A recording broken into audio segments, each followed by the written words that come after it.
Good morning everyone. अच्छा बच्चे, हमने पिछली क्लास में बेटा सेक्शन 35D और 35DDA हमने कवर किया था।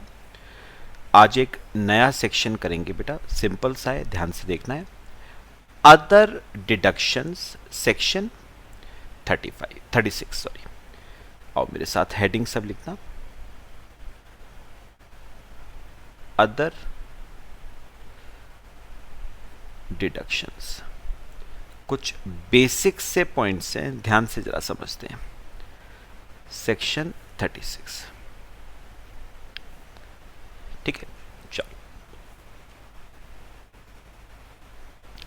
अदर डिडक्शन सेक्शन 36 देखो। Deductions which are specified under section 36 includes the following. पहला है इंश्योरेंस प्रीमियम ऑफ स्टॉक। तो बेटा इसमें खास कोई दिक्कत नहीं है। मेरे को बताओ, आपने अपने स्टॉक का, गोडाउन में जो स्टॉक पड़ा होता है ना, आपने अपने स्टॉक का इंश्योरेंस करवाया और क्या दिया? Insurance premium. तो उस प्रीमियम का, उस इंश्योरेंस प्रीमियम का आपको मिलेगा डिडक्शन अंडर सेक्शन 36। डिडक्शन मिलेगा मतलब क्या हुआ? उस इंश्योरेंस प्रीमियम को आप प्रॉफिट एंड लॉस अकाउंट में डेबिट कर सकते हो। पॉइंट क्लियर हुआ? तो पहला पॉइंट क्या है? आपने अपने स्टॉक का इंश्योरेंस करवाया, पे करा इंश्योरेंस प्रीमियम, 100% डिडक्शन आपको मिलेगा अंडर सेक्शन 36। ठीक है। अच्छा, सेकंड क्या है हमारा?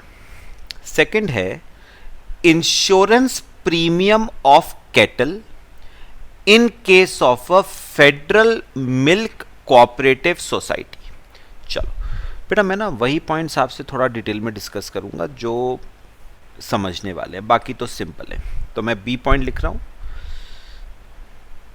Insurance of cattle. सिंपल है बेटा, इंश्योरेंस ऑफ कैटल। बेटा पता क्या, सुनो, एक ना फेडरल मिल्क कोऑपरेटिव सोसाइटी होती है, एक होती है फेडरल मिल्क कोऑपरेटिव सोसाइटी। ठीक है। और जैसे बेटा हर सोसाइटी में होता है, इस सोसाइटी में भी कुछ मेंबर्स होते हैं। तो ये जो हैं, ये उस कोऑपरेटिव सोसाइटी के मेंबर्स हैं। ठीक है, ये उस कोऑपरेटिव सोसाइटी के क्या है? मेंबर्स हैं।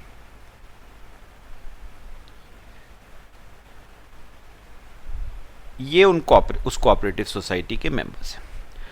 पता है बेटा इन मेंबर्स का काम क्या होता है? सुनना ध्यान से। जैसे ए है बेटा, इन मेंबर्स के पास ना अपनी कैटल होती है। क्या होती है? कैटल। कैटल, कैटल मतलब काउस, बफलोस, गोट। तो हर मेंबर के पास अपनी कुछ कैटल होती है, be it cows, be it buffaloes, be it goats. अब ये मेंबर्स क्या करते हैं? ये इन कैटल से मिल्क एक्सट्रैक्ट करते हैं, दूध निकालते हैं बेटा। तो मेंबर्स इन कैटल का मिल्क क्या करते हैं? एक्सट्रैक्ट। और ये मिल्क सप्लाई कर देते हैं सोसाइटी को। इस मिल्क को आगे सप्लाई कर देते हैं सोसाइटी को, और सोसाइटी फिर इस मिल्क की आगे बेटा क्या करती है? सेल करती है।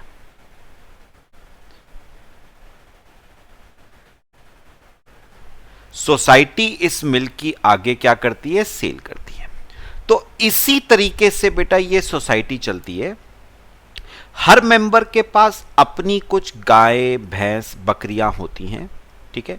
मेंबर्स का काम क्या होता है कि वो दूध निकालते हैं, गाय का भैंस का दूध निकालते हैं, वो दूध सोसाइटी को सप्लाई कर देते हैं और सोसाइटी उस दूध की आगे क्या कर देती है, सेल कर देती है। पॉइंट समझ आया? तो बेटा उन्होंने कहा कि जो ए है ना, ए है, उसने अपनी कैटल का क्या करवाया, इंश्योरेंस।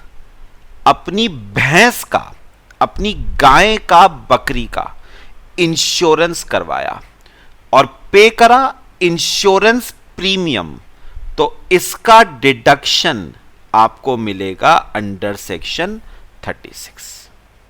बस इतनी सी बात है बेटा, ठीक है। तो हर मेंबर ने, जिस मेंबर ने अपनी कैटल का इंश्योरेंस करवाया है ना और इंश्योरेंस प्रीमियम पे करा है, उसका डिडक्शन उसको मिलेगा अंडर सेक्शन 36। लो बेटा कॉपी कर लो, सिंपल सा है, ठीक है।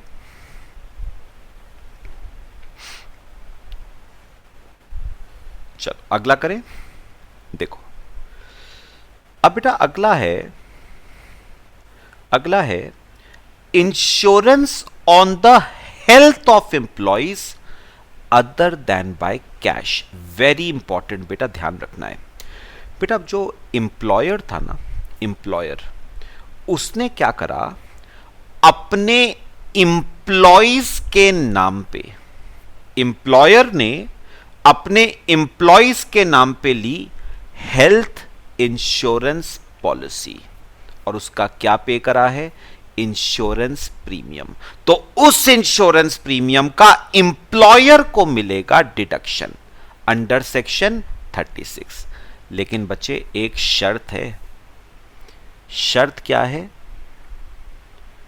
उस प्रीमियम की पेमेंट, उस प्रीमियम की पेमेंट कैश में नहीं होनी चाहिए बेटा। किसी भी मोड के थ्रू हो, चेक के थ्रू हो, ड्राफ्ट के थ्रू हो, इंटरनेट बैंकिंग के थ्रू हो, डेबिट कार्ड के थ्रू हो, क्रेडिट कार्ड के थ्रू हो, कैश के थ्रू होनी नहीं चाहिए।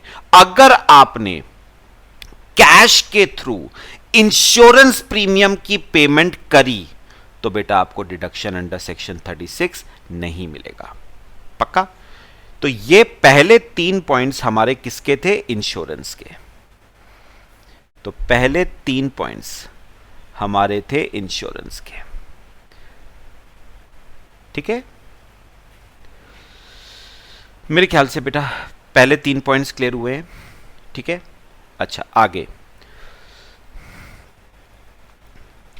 देखो, आगे है बोनस और कमीशन टू एम्प्लॉइज। बेटा एक बार बताओ, एम्प्लॉयर, ध्यान से सुनना, काम आएगा ये आगे।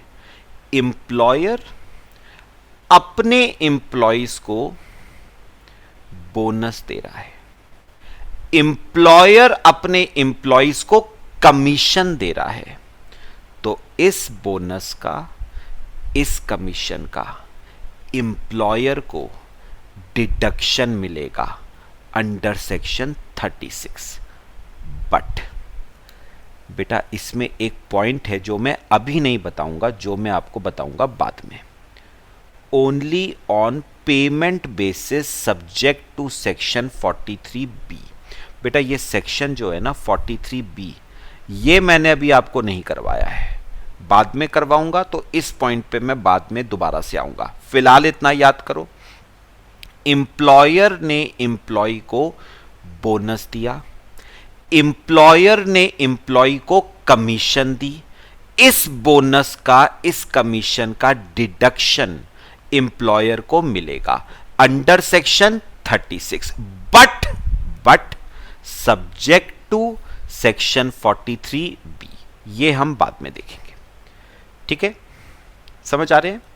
अच्छा अगला थोड़ा सा समझने वाला है बेटा, ध्यान से देखना है जरा। अगला है इंटरेस्ट ऑन बोरोड कैपिटल। आओ मेरे साथ जरा, मैं आपको केस समझाता हूं। ये है point number E.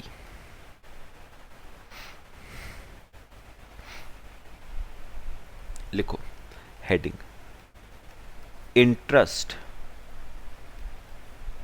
On borrowed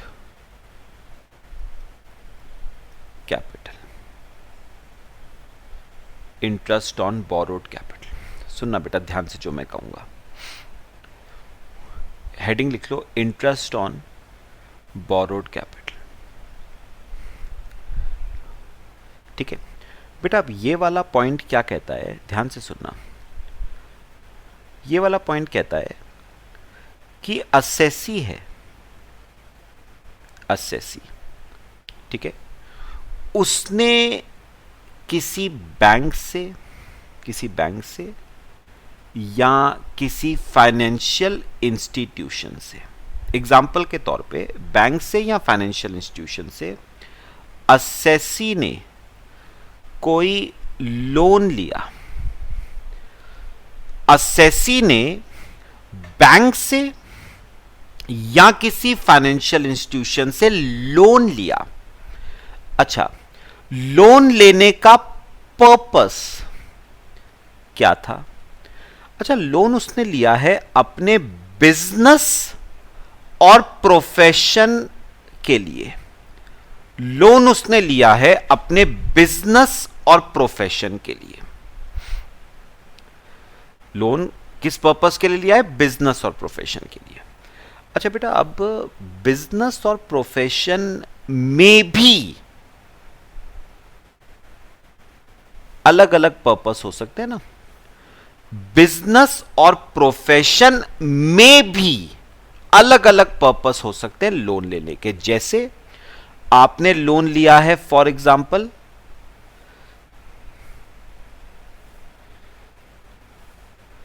for any asset, आपने असेट के लिए लोन लिया है, या मैं सिंपल वर्ड्स में बोलूं, आपने लोन लिया है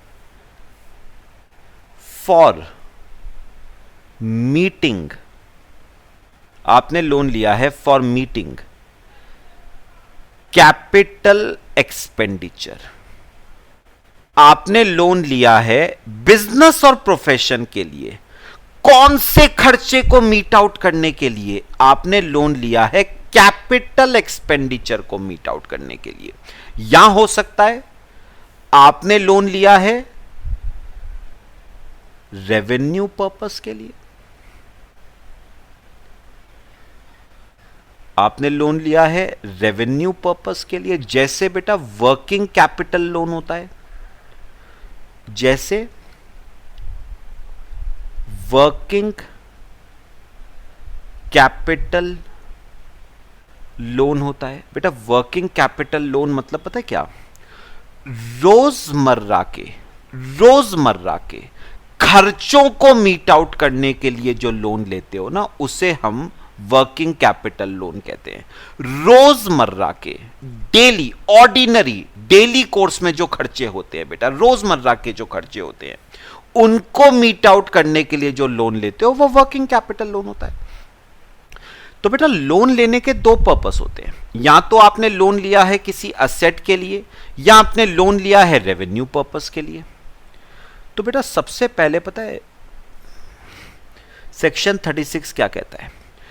अगर तो आपने लोन लिया है रेवेन्यू पर्पस के लिए, तो उस लोन पे जो इंटरेस्ट आप दोगे ना, उस लोन पे जो इंटरेस्ट आप दोगे, वो इंटरेस्ट भी रेवेन्यू एक्सपेंडिचर ही होगा, क्योंकि वो लोन रेवेन्यू पर्पस के लिए लिया गया था। तो उस पे जो इंटरेस्ट दोगे वो भी रेवेन्यू एक्सपेंडिचर ही माना जाएगा।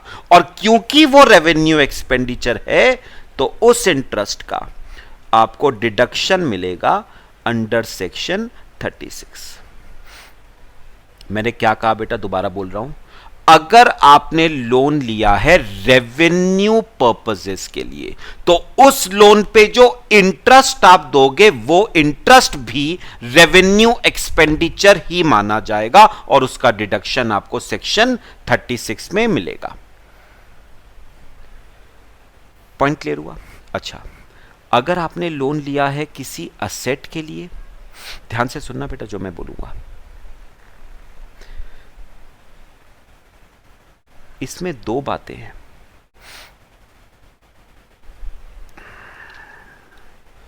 इसमें दो बातें हैं।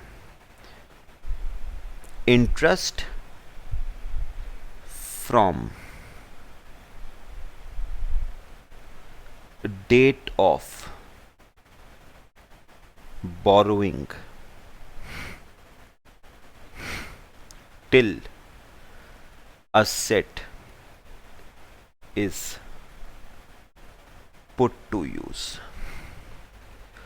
और दूसरा interest after the asset is put to use। बेटा लिखो, जरा समझेंगे ध्यान से। Interest from date of borrowing till asset is put to use and interest after the asset is put to use।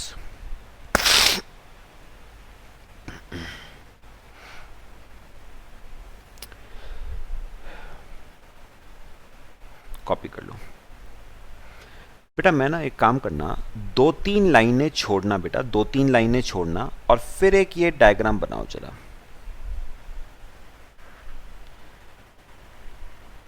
ये डायग्राम बनाना, ठीक है बेटा। आज सपोज डेट है 1 अप्रैल 17। आज डेट है 1 अप्रैल 17। बेटा आपने बैंक से लोन लिया 10 लाख रुपए का, 10 लाख रुपए का लोन लिया 12% पर एनम के रेट ऑफ इंटरेस्ट पे। आपने लोन 10 लाख रुपए का लिया 12% के रेट ऑफ इंटरेस्ट पे।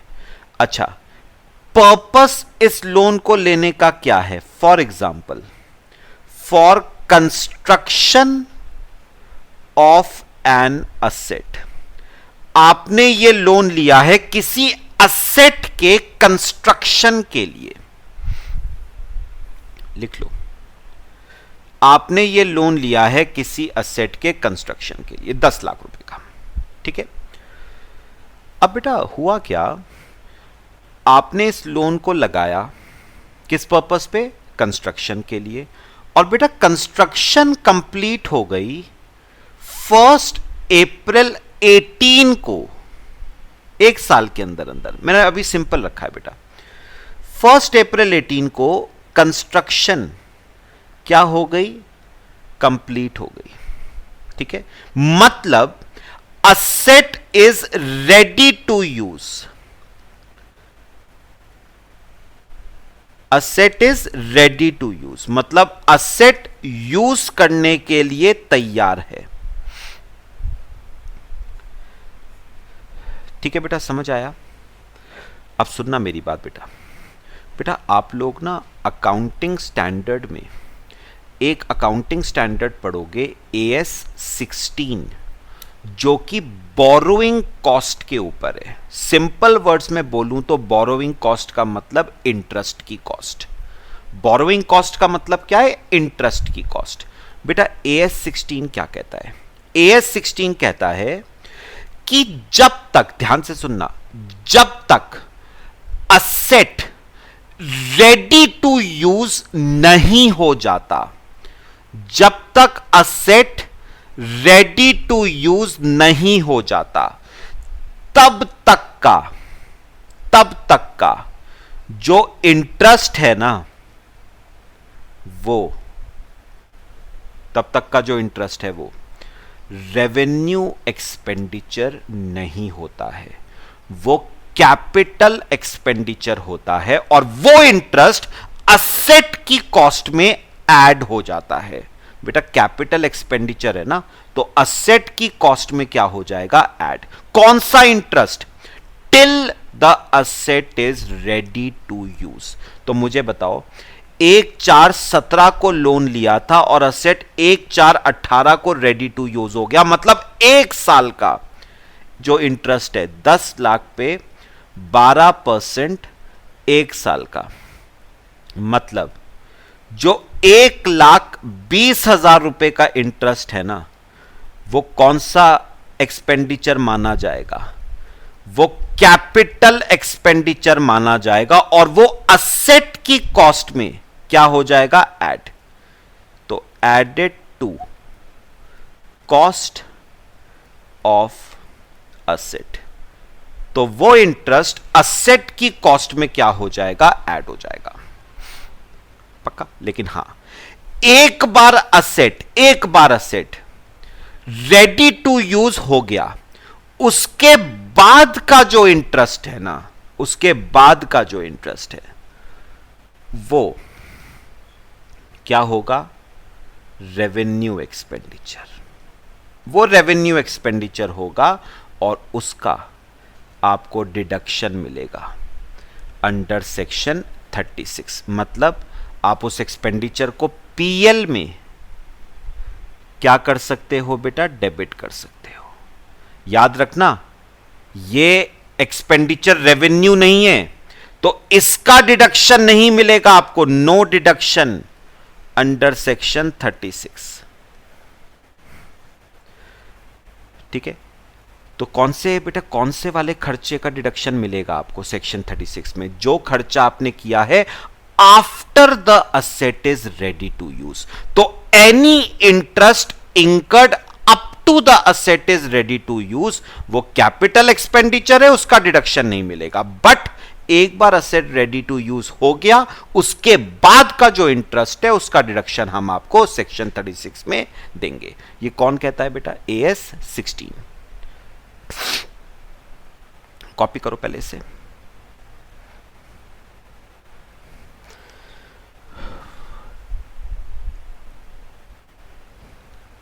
लिखें बेटा, देखो तो मुझे बताओ, interest from date of borrowing till asset is put to use, ये खर्चा कौन सा एक्सपेंडिचर होगा, कैपिटल एक्सपेंडिचर होगा। ठीक है, और क्योंकि ये कैपिटल एक्सपेंडिचर है, इसका डिडक्शन नहीं मिलेगा अंडर सेक्शन 36 में। हां, एक बार असेट रेडी टू यूज हो गया, उसके बाद का जो इंटरेस्ट है वो रेवेन्यू एक्सपेंडिचर होगा, वो रेवेन्यू एक्सपेंडिचर होगा और उसका बताओ आपको क्या मिलेगा, डिडक्शन अंडर सेक्शन 36। लो बेटे कॉपी करो।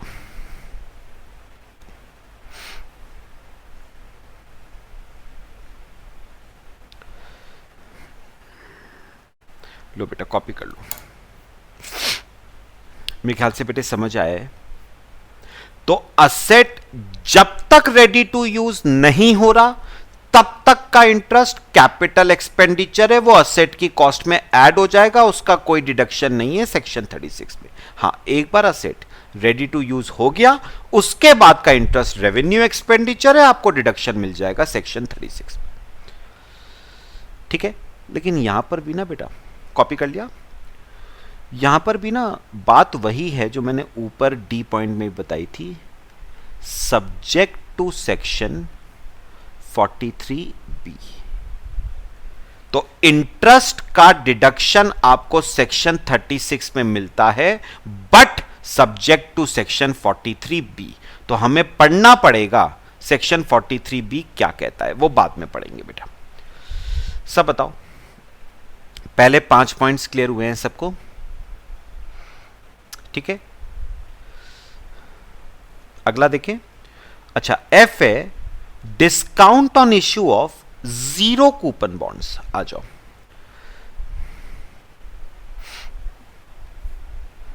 F point, discount on issue of zero coupon bonds.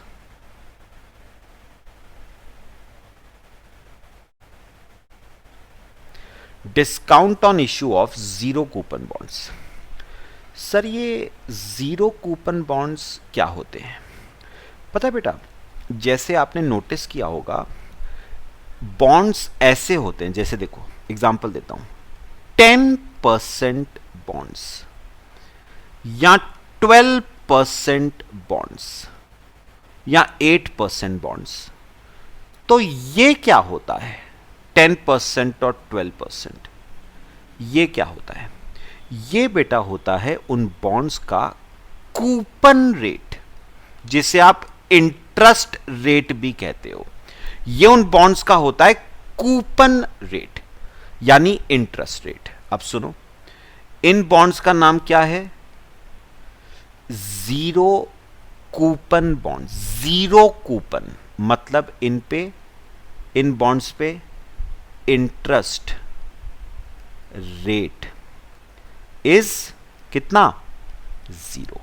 तभी इन्हें क्या कह रहे हैं हम? Zero coupon bonds. ठीक है। अच्छा, एग्जाम्पल लिखो जरा थोड़ा सा। बेटा कंपनी ने इशू करे जीरो कूपन बॉन्ड्स। कंपनी ने जीरो कूपन बॉन्ड्स इशू करे। फेस वैल्यू एक बॉन्ड की, हम एक बॉन्ड की बात कर रहे हैं, फेस वैल्यू एक बॉन्ड की 100 रुपए, और कंपनी ने 100 रुपए फेस वैल्यू का बॉन्ड इशू करा 90 रुपए का। मतलब सिंपल वर्ड्स में अगर आप बोलो तो 10 रुपए के डिस्काउंट पे इशू किया है ना? क्लियर हो रहा है? और बेटा इन बॉन्ड्स की ना लाइफ है 5 साल। अच्छा, लाइफ है 5 साल, इसका मतलब क्या हुआ सर? ये बॉन्ड्स रिडीमेबल आफ्टर 5 इयर्स है। ये बॉन्ड्स रिडीमेबल आफ्टर 5 इयर्स है। ध्यान से सुनना बेटा, सेक्शन 36 कहता है कि आपने बॉन्ड्स इशू करे डिस्काउंट पे। आपने बॉन्ड्स किस पे इशू करे? डिस्काउंट पे। तो ये डिस्काउंट आपके बिजनेस का क्या है? लॉस। और लॉस है तो हम इस डिस्काउंट का आपको देंगे डिडक्शन अंडर सेक्शन 36। इस 10 रुपए का हम आपको डिडक्शन देंगे, बट हम इस 10 रुपए का डिडक्शन आपको एक साथ 1 साल में नहीं देंगे, बल्कि हम इस 10 रुपए का डिडक्शन आपको देंगे over the life of debentures. और डिबेंचर्स की लाइफ है 5 साल। तो आपको डिडक्शन मिलेगा ₹2 पर एनम का एक बॉन्ड पे। तो एक बॉन्ड पे आपको 2 रुपए का डिडक्शन मिलेगा। बस बात समझ आई? तो मेरे को एक बात बताओ, ये जो डिस्काउंट का आपको डिडक्शन मिलेगा, ये मिलेगा over the life of bonds. Over the life of bonds. चलो कॉपी करो बेटे। ये आपका जीरो कूपन बॉन्ड्स का केस हुआ, एफ पॉइंट।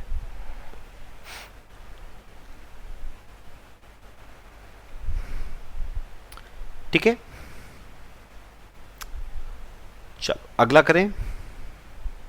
देखो बेटा, जी वाला है employer's contribution to recognised provident fund, approved superannuation fund. अभी आगे चलो। Employer's contribution to approved gratuity fund. तो बेटा मैं 3 पॉइंट्स आपको एक साथ बता रहा हूं, इनफैक्ट 2 पॉइंट्स सुनो। ये है point number G and I. Point number G and I सुनो ध्यान से जरा बेटा। अब इस पॉइंट में क्या हो रहा है, जो एम्प्लॉयर है ना, जो एम्प्लॉयर है उसने बेटा अपनी जेब से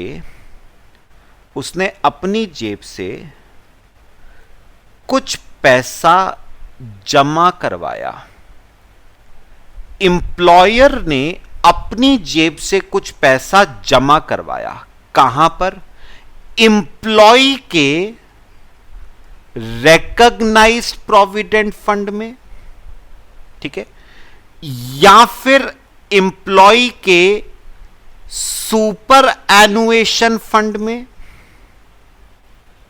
या फिर एम्प्लॉय के ग्रेच्युटी फंड में। ठीक है बेटा, तो एम्प्लॉयर ने अपनी जेब से कुछ पैसा जमा करवाया है एम्प्लॉय के रिकॉग्नाइज प्रोविडेंट फंड में, सुपर एनुएशन फंड में, ग्रेच्युटी फंड में। तो जितना उसने जमा करवाया है ना, उसका डिडक्शन उसको मिलेगा अंडर सेक्शन 36। जितना पैसा उसने जमा करवाया है उसका डिडक्शन उसको अंडर सेक्शन 36 मिलेगा। लेकिन यहां पर भी बेटा वही रूल है, subject to provisions of section 43B, वो हम बाद में देखेंगे।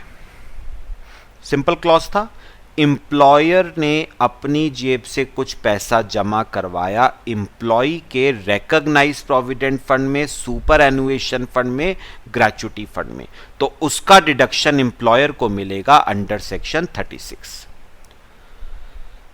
ठीक है। अच्छा बेटा, बीच में एक पॉइंट है हमारा, ये देखो, employers contribution towards pension scheme referred to in section 80 CCD। ये वैसे बेटा हमने आगे पढ़ना है। एच पॉइंट देखो क्या कहता है ये एच पॉइंट, एम्प्लॉयर ने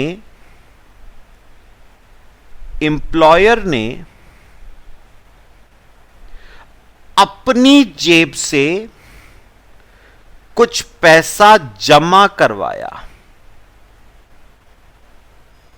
एम्प्लॉयर ने अपनी जेब से कुछ पैसा जमा करवाया, किसमें? एम्प्लॉय की पेंशन स्कीम में, refer to in section 80 CCD। बेटा आगे ये 80 CCD आपको डिटेल में करवाऊंगा, फिलहाल छोटी सी बात कर रहा हूं। एम्प्लॉयर ने अपनी जेब से कुछ पैसा जमा करवाया एम्प्लॉय की पेंशन स्कीम में, जो कि रेफर्ड है 80 CCD में।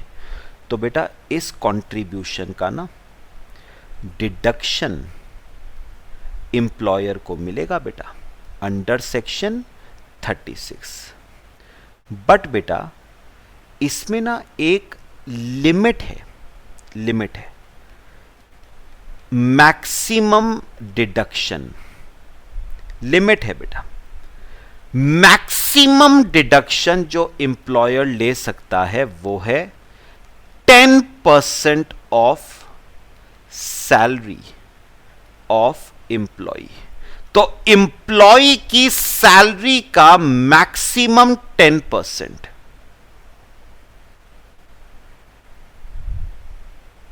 डिडक्शन मिलेगा, इससे ज्यादा नहीं मिलेगा बेटा।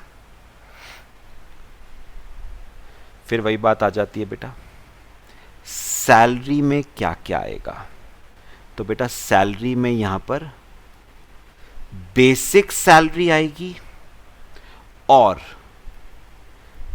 डियरनेस अलाउंस आएगा if provided in terms of employment, if provided in terms of employment. मैं आपको एक एग्जांपल करके बता देता हूं बेटा इसका, ये लिख लो। तो क्या क्या आएगा सैलरी में? Basic salary, dearness allowance if provided in terms of employment, इसका मैक्सिमम डिडक्शन 10% होगा। ठीक है, एक एग्जाम्पल लिखो बेटा। अच्छा, एक एम्प्लॉई है जिसकी बेसिक सैलरी 10 लाख है। Dearness allowance if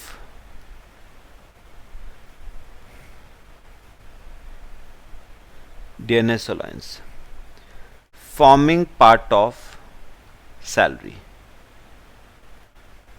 dearness allowance forming part of salary 40% है, 40% of basic salary, 40% of basic salary. ठीक है, फिर लिखना employers contribution to pension scheme is 20% of basic salary। चलो कॉपी करो बेटा, ये एग्जांपल कॉपी कर लो, सॉल्व करते हैं।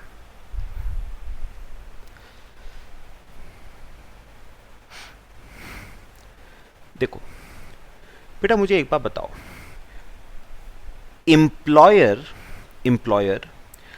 अपनी जेब से कितना पैसा कंट्रीब्यूट कर रहा है एम्प्लॉय की पेंशन स्कीम में?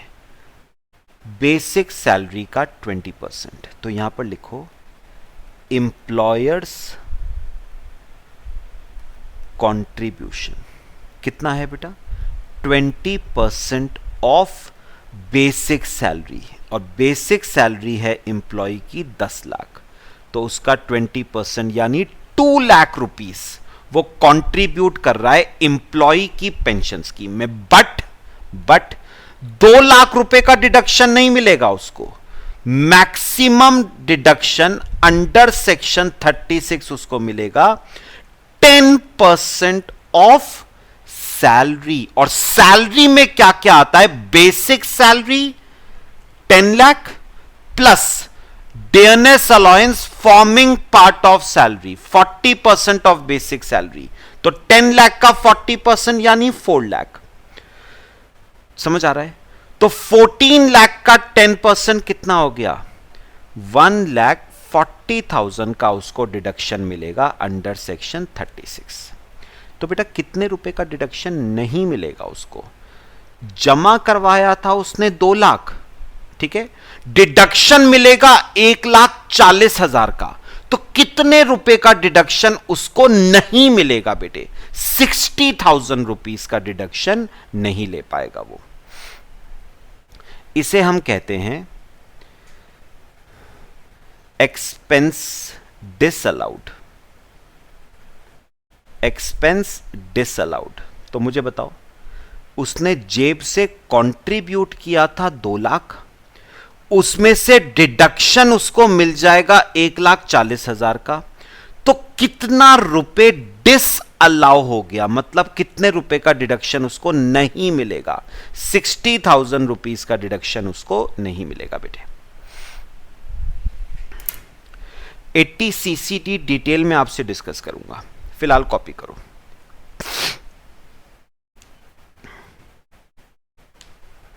समझ आया केस?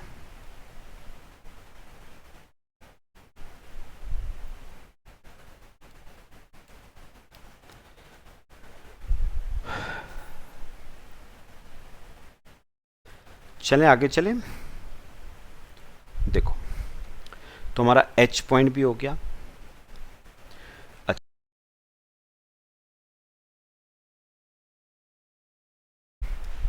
चलो बेटा, हमारा जे पॉइंट अब कौन सा है? अगला पॉइंट है बेटा हमारा allowance in respect of dead और परमानेंटली यूजलेस एनिमल्स। देखो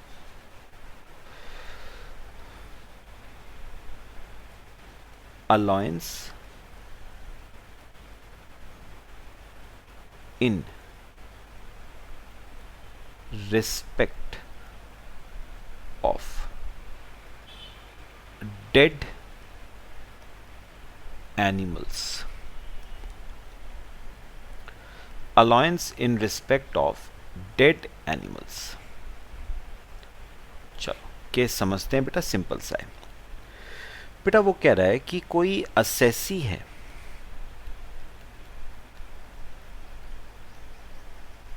कोई असेसी है, ठीक है बेटा, जिसके पास कुछ एनिमल्स हैं। कोई असेसी है जिसके पास कुछ एनिमल्स हैं और वो इन एनिमल्स को यूज कर रहा है अपने बिजनेस या प्रोफेशन के लिए। वो इन एनिमल्स को यूज कर रहा है अपने बिजनेस और प्रोफेशन के लिए, ठीक है बेटा। अब क्या हुआ, इमेजिन करो एक सिचुएशन, सुनो बेटा। एनिमल्स की हो गई कल को डेथ, एनिमल्स की कल को हो गई डेथ। पता है बेटा, डेथ के बाद एनिमल जब मर जाते हैं तो बेटा एनिमल की कैरकेसेस मतलब चमड़ी या एनिमल्स की स्किन मार्केट में बिकती है बेटा। तो जब एनिमल्स की डेथ हो जाती है ना, तो एनिमल्स के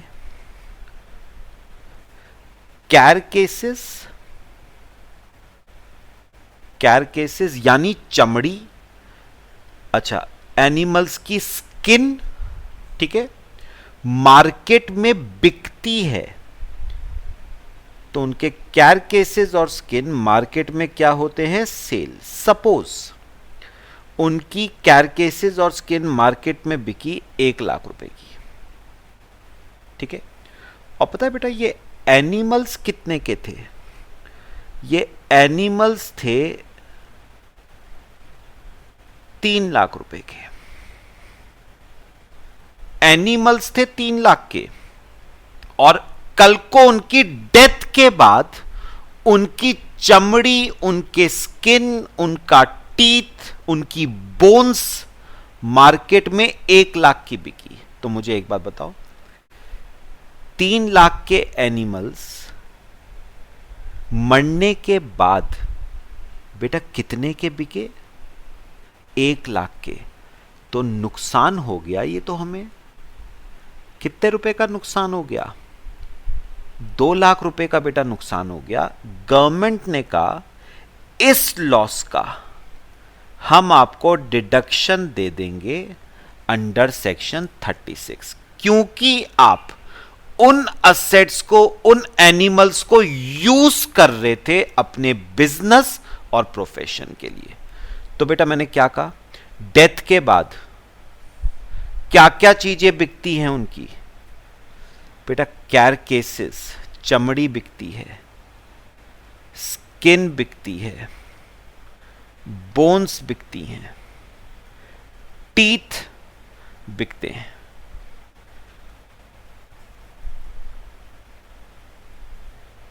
यानी बेटा मरने के बाद भी जानवरों की कीमत खत्म नहीं होती है बेटा।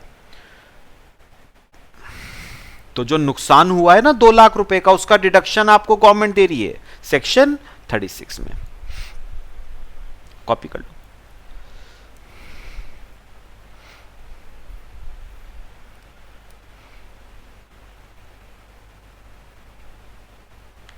चलें आगे चलें। देखो अगला एक इंपॉर्टेंट पॉइंट है बेटा, ध्यान से सुनना। बैड डेट्स, आओ मेरे साथ। के पॉइंट ध्यान से सुनना बेटा।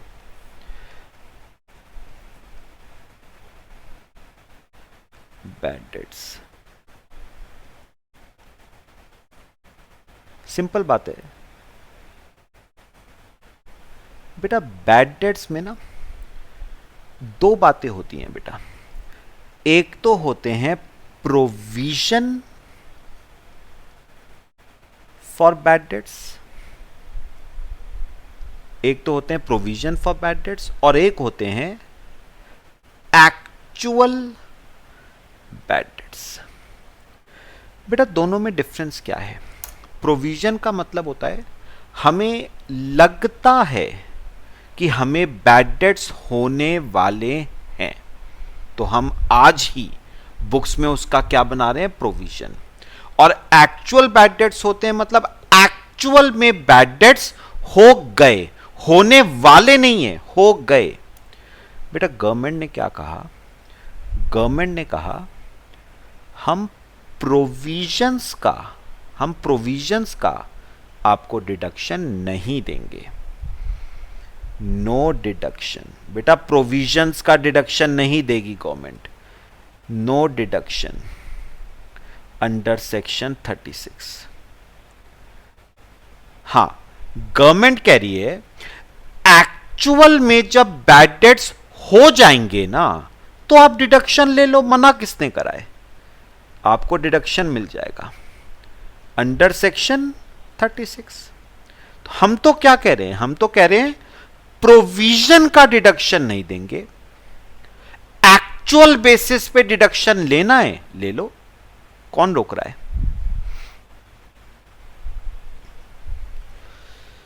पॉइंट बताओ। ये बात समझ आई बेटा? कॉपी कर लो। तो याद रखना बैड डेट्स का डिडक्शन एस्टिमेटेड बेसिस पे नहीं है बेटा, प्रोविजन का डिडक्शन नहीं है। एक्चुअल में जब बैड डेट्स होंगे आप डिडक्शन ले सकते हो। बेटा मैं इसी पॉइंट के साथ ना एक पॉइंट आपको और करा दूं, इसी से रिलेटेड है। बैड डेट रिकवर्ड का क्या ट्रीटमेंट होगा बेटा? बैड डेट रिकवर्ड का ट्रीटमेंट सुनो ध्यान से। बैड डेट रिकवर्ड का क्या ट्रीटमेंट होगा?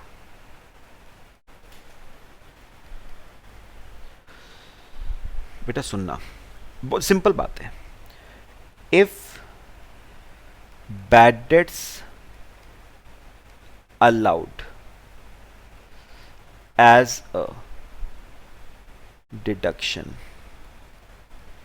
और दूसरा if bad debts not allowed as a deduction. If bad debt allowed as a deduction, if bad debt not allowed as a deduction.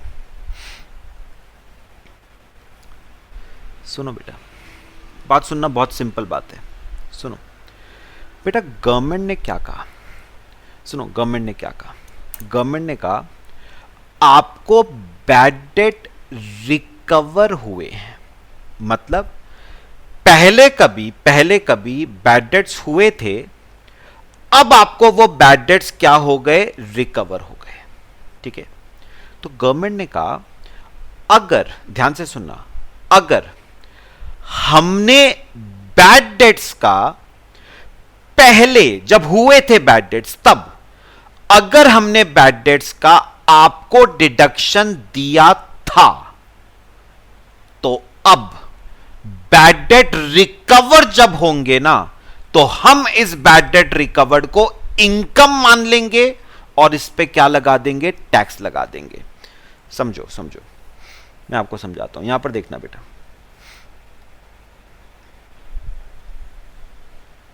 देखो बेटा एग्जांपल से समझो। सपोज ये प्रॉफिट एंड लॉस अकाउंट है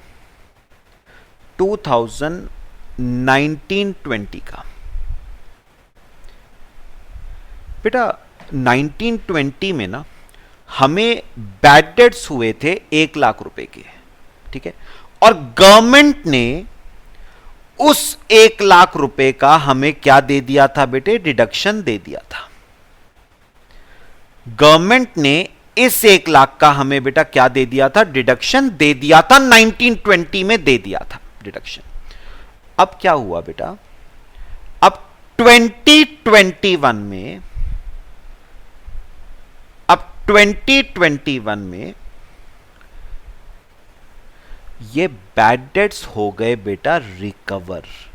मतलब जिस कस्टमर ने पैसा नहीं दिया था ना 19-20 में बेटा, वो 20-21 में आपको पैसा दे गया।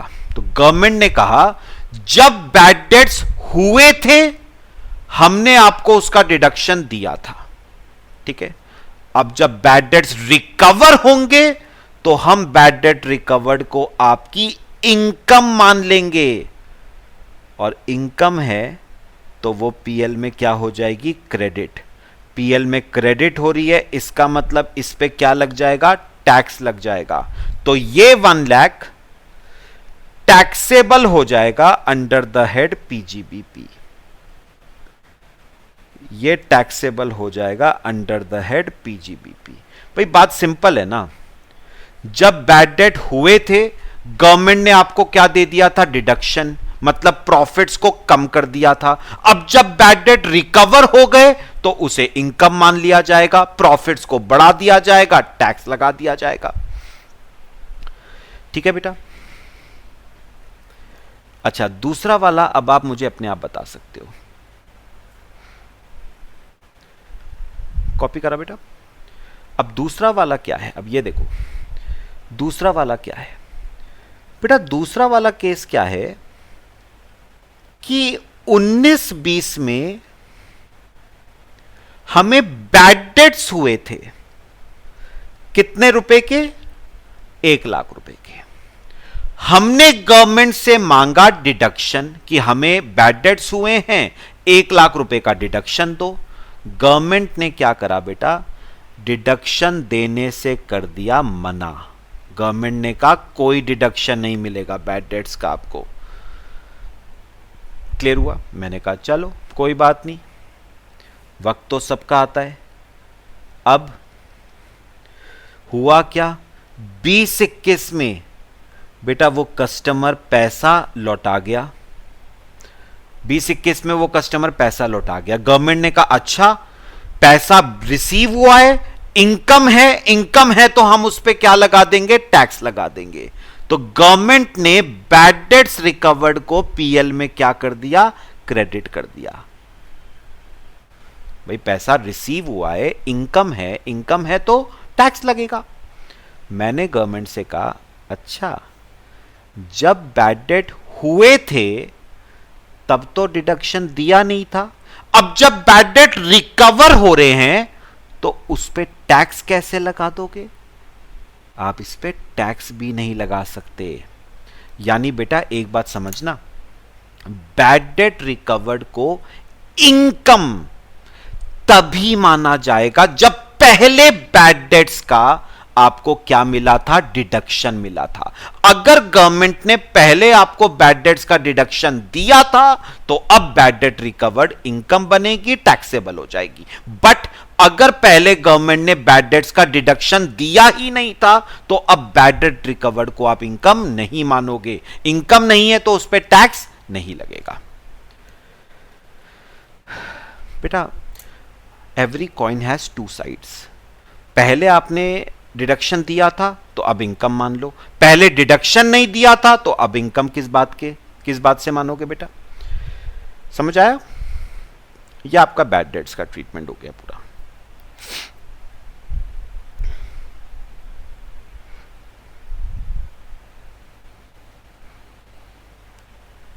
क्लियर हुआ। अच्छा अब सुनना, अब एल पॉइंट क्या है हमारा, सिंपल है, expenditure on promoting family planning amongst employees.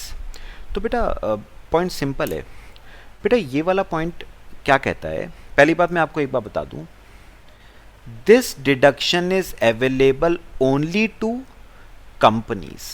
मतलब किसी और असेसी को, individual, HUF, AOP, BOI, firm, local authority, इनको ये वाली डिडक्शन अवेलेबल नहीं है, सिर्फ कंपनी को है। अब सुनो, बेटा गवर्नमेंट कंपनी से क्या कह रही है कि आप अपने एम्प्लॉइज में जागरूकता फैलाओ, अपने एम्प्लॉइज में जागरूकता फैलाओ। किस चीज की? फैमिली प्लानिंग की जागरूकता फैलाओ। ठीक है, फैमिली प्लानिंग के फायदे क्या क्या हैं अपने एम्प्लॉइज को समझाओ। जो खर्चा आपको होगा ना, जो खर्चा आप इंकर करोगे, टेंशन नहीं लेनी है, उस खर्चे का हम आपको 100% क्या देंगे? डिडक्शन देंगे। तो जो खर्चा आपने फैमिली प्लानिंग को प्रमोट करने में किया है, उस खर्चे का 100% आपको डिडक्शन मिलेगा। फिर से वही बात है बेटा, खर्चे दो तरह के हैं, रेवेन्यू एक्सपेंडिचर और कैपिटल एक्सपेंडिचर। बेटा रेवेन्यू एक्सपेंडिचर के लिए उन्होंने क्या कहा?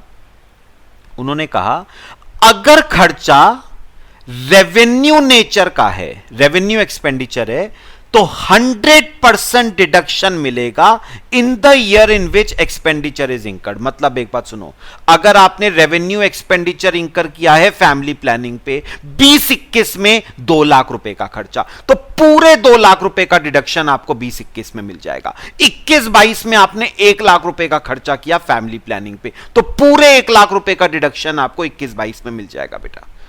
यानी जिस साल में खर्चा किया है उस साल में आपको पूरा 100% डिडक्शन मिलेगा रेवेन्यू खर्चे का। बट बेटा अगर खर्चा कैपिटल नेचर का है, अगर खर्चा कैपिटल नेचर का है, तो डिडक्शन 5 इक्वल एनुअल इंस्टॉलमेंट्स में मिलेगा बेटा। तो अगर कैपिटल एक्सपेंडिचर इंकर किया है फैमिली प्लानिंग पे, तो उसका डिडक्शन एक साथ एक साल में नहीं मिलेगा, बल्कि 5 इक्वल एनुअल इंस्टॉलमेंट्स में मिलेगा। ठीक है, मैं आपको एक चार्ट बनवा देता हूं इसका। एल पॉइंट, हेडिंग लिखो expenditure on promoting family planning.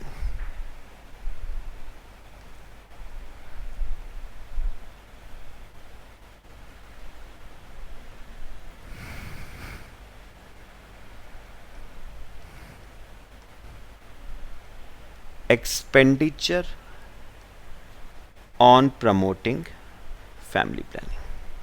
पहले बेटा एक बात बताओ, ये डिडक्शन सिर्फ किसके लिए है? कंपनीज के लिए। तो गवर्नमेंट बेसिकली बेटा क्या कह रही है कंपनीज को कि आप फैमिली प्लानिंग की जागरूकता फैलाओ अपने एम्प्लॉइज में। मतलब फैमिली प्लानिंग के प्रॉस एंड कॉन्स क्या हैं वो आप अपने एम्प्लॉइज को समझाओ, बताओ। जो भी खर्चा आप इंकर करोगे ना, खर्चे दो ही इंकर हो सकते हैं, रेवेन्यू एक्सपेंडिचर और कैपिटल एक्सपेंडिचर। हम उसका आपको क्या देंगे? Deduction under section 36। अच्छा, रेवेन्यू खर्चे का तो पूरा 100% डिडक्शन आपको मिलेगा। कौन से ईयर में? In year in which it is incurred. तो जिस साल में किया है उस साल में पूरा 100% डिडक्शन आपको मिलेगा। बट जो कैपिटल एक्सपेंडिचर है ना, उसका डिडक्शन आपको मिलेगा इन 5 इक्वल एनुअल इंस्टॉलमेंट्स। 5 किश्तों में मिलेगा डिडक्शन, एक साथ नहीं, 5 किश्तों में आपको डिडक्शन मिलेगा। लो, ये आपका फैमिली प्लानिंग का हो गया। समझ आ रहा है सबको? तो रेवेन्यू एक्सपेंडिचर का पूरा एक साथ, कैपिटल एक्सपेंडिचर का 5 किश्तों में, और डिडक्शन सिर्फ किसको मिलेगा? कंपनीज को। ठीक है, चलो लास्ट पॉइंट करें। और बेटा लास्ट पॉइंट जो अब हमारा आता है वो है deduction of security transaction tax, commodities transaction tax. आओ मेरे साथ, एम, security transaction tax STT, commodity transaction tax CTT. अब सुनना बेटा, बेटा अगर आप लोगों को शायद थोड़ा सा आइडिया हो तो बेटा मार्केट जो होती है ना, मार्केट दो तरह की मार्केट होती है। एक तो होती है शेयर मार्केट, जिसे आप सिक्योरिटीज मार्केट भी कहते हो, ठीक है, और एक होती है कमोडिटीज मार्केट। सर क्या फर्क है बेटा? जो शेयर मार्केट होती है ना, उसमें ट्रेडिंग शेयर्स की होती है, सिक्योरिटीज की ट्रेडिंग होती है, जबकि कमोडिटी मार्केट में बेटा ट्रेडिंग होती है गुड्स की। गुड्स जैसे क्रूड ऑयल, गोल्ड, सिल्वर, इन सब की ट्रेडिंग होती है कमोडिटीज मार्केट में। तो शेयर मार्केट में ट्रेडिंग होती है बेटा शेयर्स की, सिक्योरिटीज की ट्रेडिंग होती है, जबकि कमोडिटीज मार्केट में ट्रेडिंग होती है गुड्स की।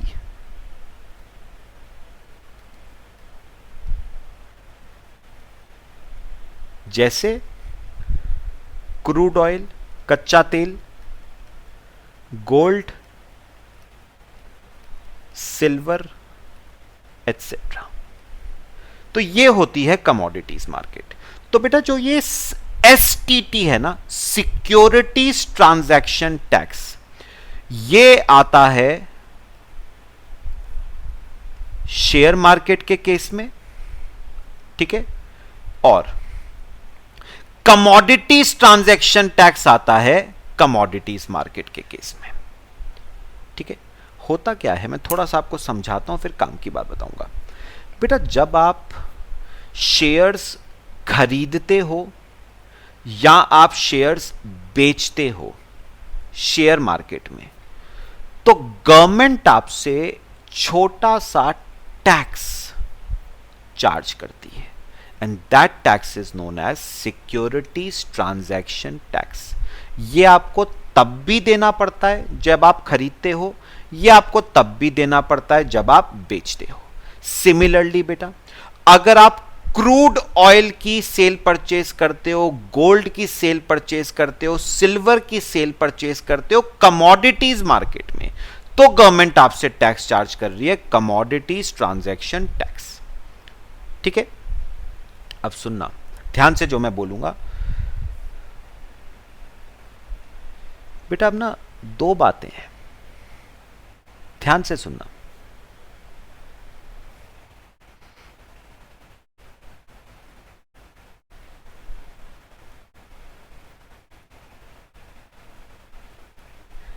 Business of sale and purchase of securities oblique commodities, और लिखना नॉट अ बिजनेस। ध्यान से मेरी बात सुनना बेटा, नॉट अ बिजनेस। बहुत सिंपल कंसेप्ट है, काम आएगा बेटा आपको आगे। सुनो बेटा, अब मैं जो हूं ना, मैं जो हूं, आपको पता है मेरा बिजनेस ही क्या है? बिजनेस ही बेटा, मेरा बिजनेस ही क्या है बेटा? सिक्योरिटीज खरीदना बेचना मेरा बिजनेस ही है। मेरा कोई कोचिंग इंस्टीट्यूट नहीं है बेटा, मेरी कोई प्रैक्टाइजिंग फर्म नहीं है, मेरा बिजनेस ही क्या है? सिक्योरिटीज, कमोडिटीज की सेल परचेज करना मेरा बिजनेस ही है। तो एक बात बताओ बेटा, जब सिक्योरिटीज को खरीदना बेचना आपका बिजनेस ही है, तो सिक्योरिटीज को खरीद के बेच के जो इनकम आएगी बेटा, वो कौन से हेड में टैक्सेबल होगी? नहीं समझ आया बेटा? सिक्योरिटीज को खरीदना बेचना मेरा बिजनेस है, तो सिक्योरिटीज को बेच के जो इनकम आएगी वो कौन से हेड में टैक्सेबल होगी? बेटा पीजीबीपी हेड में, बिजनेस ही है सिक्योरिटीज को खरीदने बेचने का। तो जो इनकम आएगी, income from sale of securities oblique commodities, मेरा बिजनेस ही सिक्योरिटीज कमोडिटीज को खरीदने बेचने का है। तो इनको बेच के जो इनकम आएगी कौन से हेड में जाएगी? पीजीबीपी हेड में। ठीक है, तो बेटा जो ध्यान से सुनना, जो सिक्योरिटीज और कमोडिटीज को खरीदने बेचने में जो खर्चे होंगे बेटा, खर्चे, इनकम तो टैक्सेबल होगी पीजीबीपी हेड में, जो खर्चे होंगे जैसे ब्रोकरेज आप पे करोगे, है ना।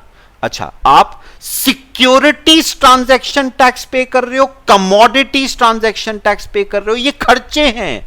तो बेटा गवर्नमेंट कह रही है क्योंकि इनकम पीजीबीपी हेड में टैक्सेबल है तो खर्चे भी, आपको खर्चों का भी डिडक्शन मिलेगा। कौन से हेड में? पीजीबीपी हेड में। तो आप सिक्योरिटीज ट्रांजैक्शन टैक्स का डिडक्शन मिल जाएगा बेटा आपको, कमोडिटीज ट्रांजैक्शन टैक्स का आपको डिडक्शन मिल जाएगा। कौन से हेड में? पीजीबीपी हेड में आपको डिडक्शन मिल जाएगा। तो अगर सिक्योरिटीज को खरीदना बेचना आपका बिजनेस है तो आपको एसटीटी का, सीटीटी का डिडक्शन आपको मिलेगा अंडर सेक्शन 36। तो मैं यहां लिख देता हूं, deduction of securities transaction tax, commodities transaction tax is allowed under section 36 if it is business of SSC. तो अगर आपका बिजनेस ही इस चीज का है तो आपको एसटीटी का, सीटीटी का डिडक्शन मिलेगा। ठीक है बेटा,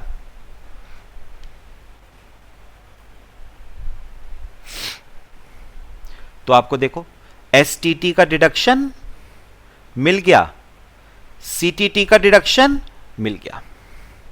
अच्छा, व्हाट इफ आपका बिजनेस नहीं है सिक्योरिटीज को खरीदने बेचने का, पार्ट टाइम बेसिस पे करते हो आप, बिजनेस नहीं है। और बेटा अगर बिजनेस नहीं है ना, बिजनेस नहीं है तो आपको एसटीटी सीटीटी का डिडक्शन नहीं मिलता है।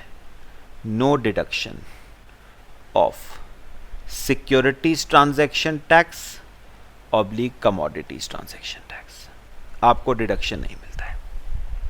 तो बेटा बात सिंपल है, अगर बिजनेस है सिक्योरिटीज को खरीदने बेचने का, डिडक्शन ले लो। अगर बिजनेस नहीं है तो एसटीटी सीटीटी का कोई डिडक्शन नहीं बेटा। लो, इसी के साथ हमारा सेक्शन 36 पूरा कंप्लीट हो गया। बेटा समझ आया है सबको? पक्का? चलो, एक इस कैटेगरी का लास्ट सेक्शन हमारा रहता है सेक्शन 37, वो हम नेक्स्ट लेक्चर में करेंगे। पक्का बताओ, क्लियर है सबको? चलो, बाकी नेक्स्ट क्लास में डिस्कस करते हैं। Till then thank you.